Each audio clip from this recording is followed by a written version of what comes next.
Messieurs, dames, bonsoir et bienvenue dans notre émission, dans votre émission Carrefour du Savoir, un point d'échange qui se veut à la croisée des chemins, des connaissances d'ici et d'ailleurs, d'aujourd'hui et d'hier. Et dans ce tout premier numéro de Carrefour du Savoir, nous allons évoquer un point positif des relations entre la France et l'Afrique dans les années 60, sur le plan socio-culturel notamment.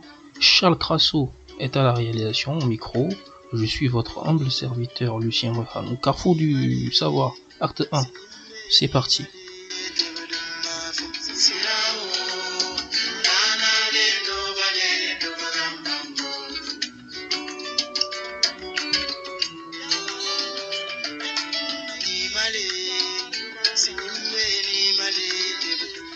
Dans l'imaginaire collectif des gens, France-Afrique égale forcément corruption, pillage, relations déséquilibrées qui ne profitent qu'à la France.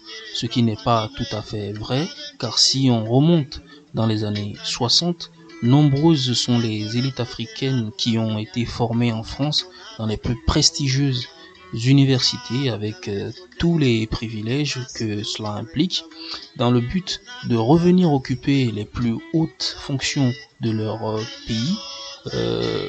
Ces premiers étudiants venaient des quatre coins de l'Afrique, du Bénin au Sénégal, en passant par la Côte d'Ivoire et le Mali.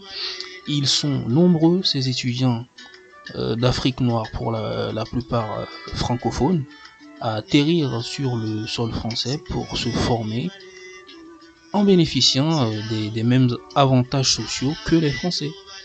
Accueillis, logés, réorientés vers les formations de leur choix, ces derniers n'hésitent cependant pas à montrer leur angoisse vis-à-vis du pays qu'ils découvrent et qui leur est étranger. Et quand on leur pose la question sur les conditions de leur arrivée, leur vie d'avant et leurs perspectives futures, les réponses sont sans équivoque. Comme moi je suis un nègre et que je viens au pays des Blancs, mes parents qui sont incultes, nous disons incultes, qui sont analphabètes, quoi. Ils ne savent pas trop si je ferai l'objet d'un accueil fraternel ici. Chaleureux, oui, voilà. C'est ça que vos parents redoutaient le plus. Oui, c'est ça surtout. Et vous, personnellement? Moi, à ce point de vue, je ne craignais rien. Surtout, comme je ne savais pas exactement dans quelles conditions je devrais travailler, c'est ça qui me préoccupait. Mais pour la question de l'ambiance dans laquelle je vais évoluer, je ne craignais pas tellement pour ça. Monsieur Essili, vous êtes né en quelle année, monsieur? En 1942. Quelles études vous venez faire ici maintenant, monsieur? Je viens faire des études d'ingénieur. J'aimerais rentrer de préférence aux arts et métiers. Vous venez du Cameroun. Et c'est votre premier voyage en avion? C'est le tout premier. C'est le tout premier. Alors, c'était agréable ou désagréable? C'était plutôt merveilleux. Parce que il m'a toujours semblé impensable qu'on pouvait être en sécurité à une si grande hauteur. Et vous vous sentiez en sécurité? Mieux que sur le sol.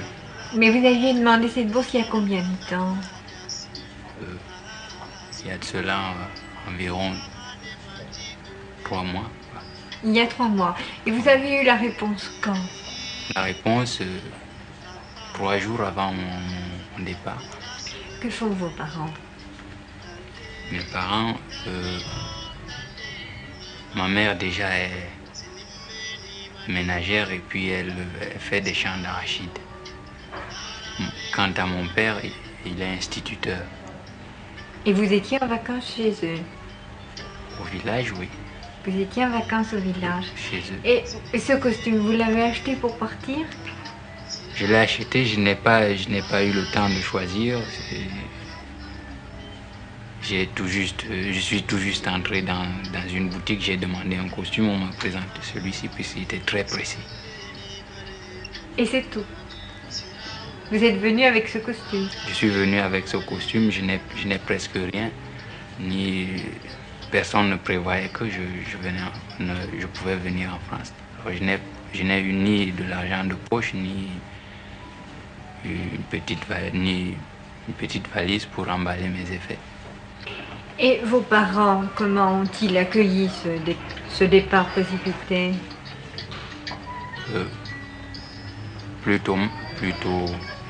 Ils sont plutôt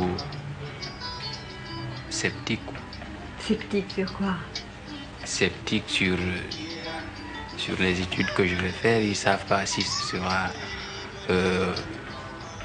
des études aussi lucratives que je le pense moi-même. Parce que vous pensez que si vous réussissez vos études, vous pourrez avoir une bonne situation. Une très bonne situation.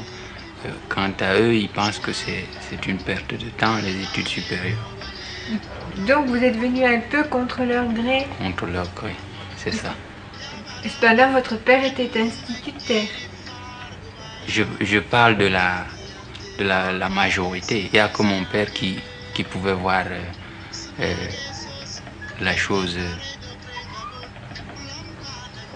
à peu près objectivement, c'est ça. Certains se questionnent déjà sur les difficultés d'intégration, sur leur niveau intellectuel et leur capacité à tenir sous la pression des études en France et du rythme infernal que va leur imposer leur homologue français, bien rompu au système éducatif de leur pays.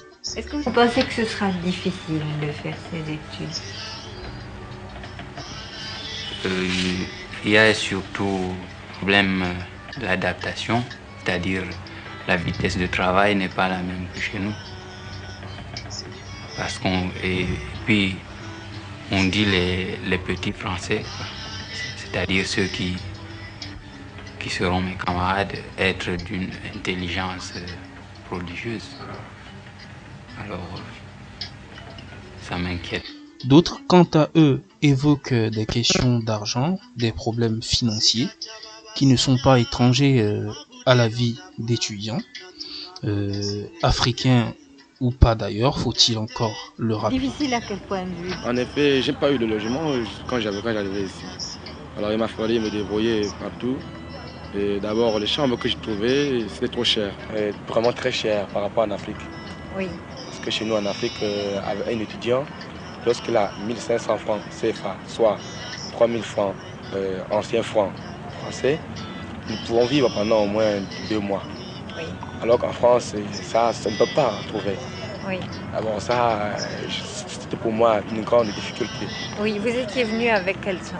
Je suis venu d'abord, quand je suis venu ici avec peut-être 40 000 francs CFA, donc 80 000 francs anciens francs. La question du racisme a été aussi évoquée. Il faut dire que c'est le propre de tous les peuples face aux personnes étrangères, à leur culture et à leur mode de vie. Le racisme existe partout. Les Noirs sont racistes, les Blancs sont racistes. Vous l'admettez? Ça, moi, je l'admets. Et c'est de la bêtise de la part des deux classes. Parce que moi, je trouve qu'on est pareil. Vous êtes une blanche, moi, je suis un noir. Mais ça, ce n'est qu'une illusion parce que tous deux, enfermés dans une chambre, vous ne pouvez pas émettre la lumière blanche. C'est la lumière du soleil qui montre cette différence-là. Et si on vous coupe les veines, c'est le sang rouge qui sortira de mes veines, qui sortira de votre aussi. Pour des raisons inhérentes à leur passé de colonisé, nombreux sont les étudiants africains à l'époque à avoir une image négative de la France, mais venir étudier dans ce pays leur a permis de lever le voile sur plein de préjugés généralisés. Avant de venir, les Français, pour nous, c'était tous des colonialistes, quoi, des colons. C'est-à-dire que des gens qui viennent chez nous pour nous prendre tout sans rien laisser. Oui. Mais cette idée, on peut dire quand même qu'elle est fausse au départ parce qu'on ne peut pas juger toute la France partant de quelques individus qui sont partis à l'aventure. Et alors maintenant, quelle est votre idée de la France? Maintenant, quand je suis venu en France, j'ai vu que d'abord les gens mènent une vie individualiste qui est totalement différente de celle que nous menons en Afrique. Alors parce qu'avant de venir, je ne savais pas que les gens étaient comme cela. Puis chacun rentre chez soi, on ferme la porte, on ne sort pas, on ne se dit pas bonjour. Alors ce sont des choses qui m'ont frappé tout de suite parce que chez nous, on ne peut pas dépasser une personne sans la saluer. Et vous restez africain même en France? Même en France, parce que même chez moi ici, je prépare mes repas, ma femme et mes enfants. Je m'assieds par terre sur des journaux et puis nous mangeons à la main. C'est sur ces petites notes culinaires que prend fin notre émission Carrefour du Savoir. Merci à vous tous qui l'avez suivi. Restez branchés à la chaîne Luciano TV. Allez, on se dit à très bientôt.